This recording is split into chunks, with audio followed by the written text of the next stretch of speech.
America అధ్యక్షుడిని ప్రపంచ దేశాలు పెద్దన్నగా భావిస్తాయి. అమెరికా అధ్యక్షుడి మాటలకు అత్యధిక దేశాలు కట్టుబడి ఉండాల్సిందే. కానీ ట్రంప్ అధ్యక్షుడయ్యాక ఆ పదవికి ఉన్న వన్నె తగ్గింది.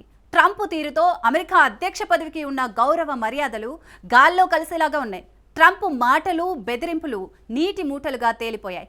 తన మాటను కొన్ని దేశాలు వినడం లేదని ఏకంగా ట్రంపే ఒప్పేసుకుంటున్నారంట. ఆ నేతలతో వ్యవహారం అంటే నా వల్ల కాదని అంటున్నారు ట్రంప్.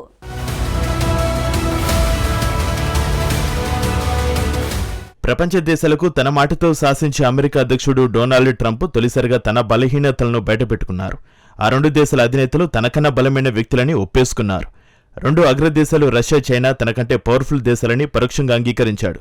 ఇద్దరు బలమైన నేతలను అంచనా వేయడం అంత ఈజీ కాదని అంటున్నారు ట్రంప్. ఇద్దరు నాయకులు బలమైన, తెలివైన వ్యక్తులని, వారిని తక్కువ అంచనా వేయకూడదన్నారు. కొన్నేళ్లుగా ప్రపంచ పెద్దన హోదా కోసం అమెరికాపై రష్యా, చైనా దేశాలు చిన్న స్థాయిలో ప్రచన్న యుద్ధమే చేస్తున్నాయి. రష్యా, చైనా చిరకాల మిత్ర దేశాలు. ఆధునిక ప్రపంచంలో ఈ కమ్యూనిస్టు దేశాలు ఏ స్థాయి స్నేహబంధం కొనసాగిస్తున్నాయో అర్థం చేసుకోవచ్చు. ఎన్ని ఒడిదొడుకులు ఉన్నా శతాబ్ద కాలంలో మూడో వంతు రెండు దేశాల మధ్య మిత్రత్వం సాగింది. యుద్ధం పరిస్థితుల్లో యూరోప్ దేశాల ఆంక్షలతో రష్యాను ఏకాకిగా మార్చడానికి అమెరికా చేసిన ప్రయత్నాలను అడ్డుకుంది చైనానే. రష్యా నుంచి అతి ఎక్కువ చమురు కొట్టిన దేశం కూడా చైనానే. ఇలా రష్యా, చైనా మధ్య మిత్రబంధం గురించి ఎంతైనా చెప్పుకోవచ్చు. దేశీయ అవసరాలు, అంతర్జాతీయ పరిణామాలు, సొంత ప్రజల ఆకాంక్షలు, చారిత్రక నేపథ్యాలకు తగ్గట్టుగా ప్రపంచంలోని ఈ రెండు దేశాల మధ్య స్నేహం ఉంటుంది. అయితే రష్యా, చైనా మధ్య స్నేహానికి వీటన్నిటితో పాటు ఇంకా చెప్పాల్సి వస్తే వీటన్నిటికన్నా ప్రధానమైన కారణం అమెరికా వ్యతిరేకత. రెండు దేశాలు ఈ విషయాన్ని పరోక్షంగా అయినా సరే బహిరంగంగానే ఈ విషయాన్ని అంగీకరిస్తున్నాయి. అమెరికాకు చెక్ పెట్టేలా ఇరు దేశాలు కలిసికట్టుగా పనిచేస్తున్నాయి. సోవియట్ యూనియన్ పతనానికి ముందు ఆ దేశానికి అమెరికాకి మధ్య ప్రచన్న యుద్ధం నడిచింది. సోవియట్ యూనియన్ కూలిపోయిన తర్వాత అమెరికా అగ్రరాజ్య హోదా పొందింది.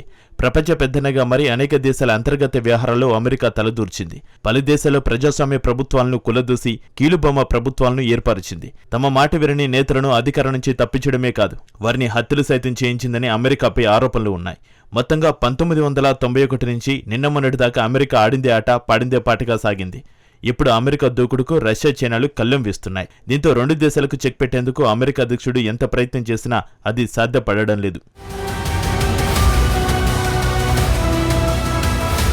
తృతీయ ప్రపంచ దేశాలపై పట్టు పెంచుకోవడంపైన చైనా ఫోకస్ చేసింది. పలు దేశాలను మచ్చిక చేసుకునేందుకు డ్రాగన్ కంట్రీ వ్యూహాలు రచిస్తోంది. ప్రాజెక్టులు, పోర్టులు, రోడ్డు నిర్మాణాలు, బెల్ట్ అండ్ రోడ్ ఇనిషియేటివ్ పేరుతో అప్పులిచ్చి ఆయా దేశాలను చెప్పుచేతుల్లోకి తెచ్చుకునే ప్రయత్నం చేయడం ద్వారా ప్రపంచ పెద్దనగా మారేందుకు అన్ని ప్రయత్నాలు చేస్తుంది డ్రాగన్ కంట్రీ. తన ఆధీనంలో నడిచే ప్రపంచ బ్యాంకు, అంతర్జాతీయ ద్రవ్యనిధి సంస్థ నుంచి భారీగా అప్పులు ఇప్పించడం, తాను స్వయంగా అప్పులు ఇవ్వడం ద్వారా ఆయా దేశాలపై పెత్తనం చెలాయించే పాత సంస్కృతిని కొనసాగిస్తూ ప్రపంచ పెద్దన్న హోదాను నిలబెట్టుకునేందుకు అమెరికా ప్రయత్నిస్తోంది. అయితే గతంలో లాగా అమెరికా శక్తివంతంగా లేదని, అంతర్జాతీయ వ్యవహారంలో అమెరికా ఆటలు సాగడం లేదన్నది ఓ అభిప్రాయం.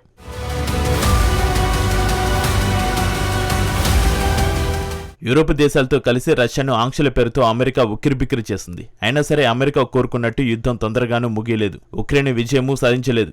మరోవైపు రష్యా తన చమురును చైనాకు అమ్ముకుంటూ యథేచ్ఛగా యుద్ధాన్ని కొనసాగిస్తోంది. యుద్ధంలో రష్యా విజయం సాధించకపోయినప్పటికీ మిగిలిన ప్రపంచమంతా ఏకమైన రష్యా ఏకాకి కాకపోవడానికి కారణం చైనా అండదండలే. ఇలా రష్యా, చైనా రెండు ఉమ్మడి శత్రువుకు చెక్ పెట్టేందుకు, ప్రపంచ క్రమాన్ని మార్చేందుకు కలిసికట్టుగా పనిచేస్తున్నాయి. దేశాధినేతలుగానే కాకుండా పుతిన్, జిన్పింగ్ మధ్య వ్యక్తిగత స్నేహం కూడా ఉంది. ఇరువురు నేతలు మొత్తంగా తమ పదవి కాలంలో 40 సార్లు సమావేశమయ్యారు.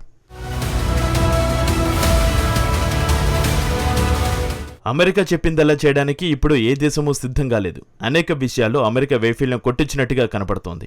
అమెరికా మాటలను రష్యా, చైనా, భారత్ వంటి దేశాలు పట్టించుకునే పరిస్థితి లేదు.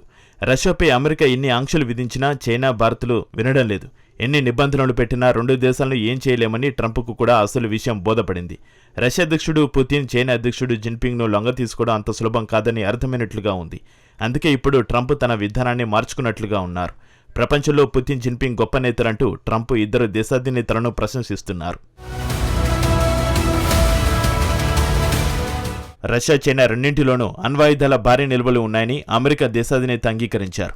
రెండు దేశాల నాయకులతోటి అణ్వాయుధ నిరాయుధీకరణ అంశంపైన చర్చించినట్లుగా ట్రంప్ తెలిపారు. మరో 5 ఏళ్లలోపు చైనా అణు సామర్థ్యాలు అమెరికా, రష్యాకు సమాన స్థాయికి చేరుకోగలవని యుఎస్ నిఘా వర్గాలు ఇటీవల హెచ్చరించాయి. రష్యా, చైనాలు అణ్వాయుధాలను పరీక్షిస్తున్న కారణంగానే తాను కూడా మా దేశ ఆయుధాలను పరీక్షించాల్సిందిగా రక్షణ శాఖకు ఆదేశాలు జారీ చేస్తానని తెలిపారు. ప్రపంచంలోని ఇతర దేశాల కంటే యుఎస్ ఎక్కువ అణ్వాయుధాలు కలిగి ఉంది. నా మొదటి పదవి కాలంలోనే దీన్ని సాధించాం. దీనికి విపరీతమైన విధ్వంసకర శక్తి ఉన్నందున నేను ఇది చేయడానికి ఇష్టపడడం లేదు, కానీ ఇప్పుడు వేరే మార్గం లేదని ట్రంప్ చెబుతున్నారు. ప్రపంచంలోని ప్రతి దేశాన్ని ఏదో విధంగా లైన్లోకి తెచ్చుకునే ట్రంప్ రష్యా చైనా విషయంలో మాత్రం సక్సెస్ కాలేకపోతున్నారు. పుతిన్ జిన్పింగ్ల నాయకత్వంలో రష్యా చైనాలు బలమైన దేశాలుగా మారుతున్నాయని ట్రంప్ సైతం గుర్తించారు. ఈ దేశాధినేతలతోటి వ్యవహారం అంత ఈజీగా ఉండదని అమెరికా అధ్యక్షుడికి అర్థమైనట్లుగా ఉంది. రష్యా చైనా అధినేతలతో ట్రంప్ వ్యవహార శైలి ఎలా ఉండబోతుందో చూడాలి మరి.